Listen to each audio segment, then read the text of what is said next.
Wa man kana maridhan aw 'ala safarin fa iddatun min ayyamin ukhra.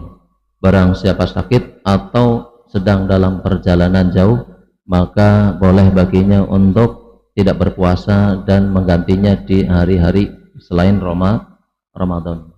Adapun ketika sakitnya ringan seperti cuman sekedar batuk pilek, maka tentunya yang sakit demikian tidak menjadi penghalang dirinya untuk tetap berpuasa.